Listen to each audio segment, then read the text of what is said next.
Thank you so much. Hi, Drew. My name Hello. is Dennis Davila from Puerto Rico. How are you? I'm good. How are you? I'm doing great. Excited to talk to you. Congratulations on this movie, Thank man. you. You Thank you you very did an much. amazing job. Thank you. I I love appreciate it. it. I appreciate it. Thank you.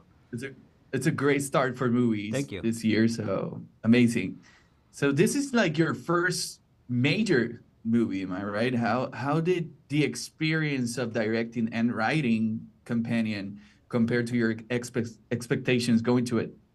Yeah, I mean, it's definitely my first big directing gig for Mhm. sure. I've been writing for a long time, so the Mhm. writing part that like that's just something I've been used to. Like I've written a lot of screenplays, and the directing thing that was that was trial by fire. That was me kind of I directed in my 20s and kind of having to relearn how to do this. Yeah. I was very rusty, but like hopefully it doesn't show in the movie. But yeah. Well, I mean, if you ask me, it doesn't show. Oh, thank you very much. I didn't know much about it, and then I started to read about the movie, and then when I saw the final product, I was like, "This is actually really good." Oh, thank you. It's very original.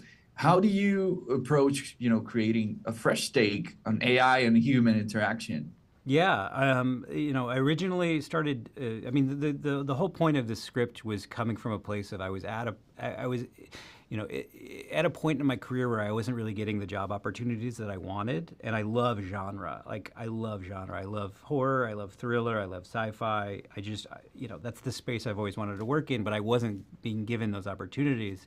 And so, Mhm. Companion came from just a place of me being like, well, I need to have a writing sample that represented like my love for like these genres. And so yeah, that's where like the beginnings became like it started. But when the idea kind of presented itself, I very early on had this idea that it was going to be a story about three couples go to a cabin in the middle of the woods, and I knew that one of them was going to find out that they're a robot, and then like it would turn into this kind of horror movie where everyone gets picked off 10 pages, every 10 pages.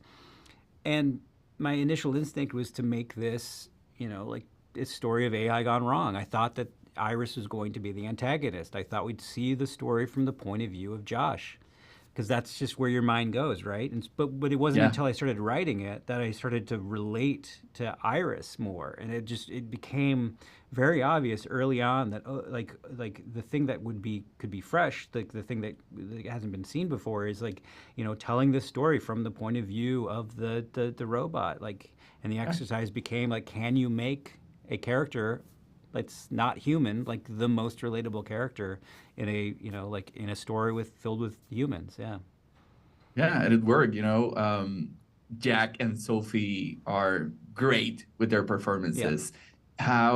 What was it like working with them, with the filming experience? I mean, it was a dream come true. I mean, they are class. They're the best at what they do. I mean, the way we brought both of them in was completely different. Josh. He's so good in the role. I just think of him as Josh. Jack came very early. Like he was slipped a script like before we were in the casting process, and Oh, so he nice. he read it and he liked it, and we sat down and immediately the thing I always knew that we needed from that character is we needed someone that made this unlikable character likable, and just from Yeah. like the first 5 seconds of meeting him, I'm like, oh my gosh, this is the most likable guy ever. He's so charismatic. All He's right. such like a goofball. I love this guy. It was exactly what you needed. For Iris, it was a tougher process because we had like 300 self tapes, we had a bunch of Mhm. chemistry reads, we had so many auditions, and what I realized, what was missing is that we just couldn't find anyone that could do the entire arc of Iris, because she really is like two characters in one. You have that first Mhm. half Iris that's docile and passive, and then you have the second half Iris, the one that's the badass that's standing up to Josh, and she was the first actor to come in and just nail it all. You just bought it all. Like her being passive at the beginning, you really bought that she was someone that was like you being submissive, and then like she does the speech when she finally stands up to Josh, and you buy it. You buy that she'd be have this empowerment. So yeah, credit to Sophie for being able to thread that very very tiny needle. Yeah, I love both of them. Listen, Drew, my time is up. Thank you so much for sharing this with me, and good luck on your future projects, and congratulations Thank you. again. Thank you so much. Yeah. Take care. Let's cut, please.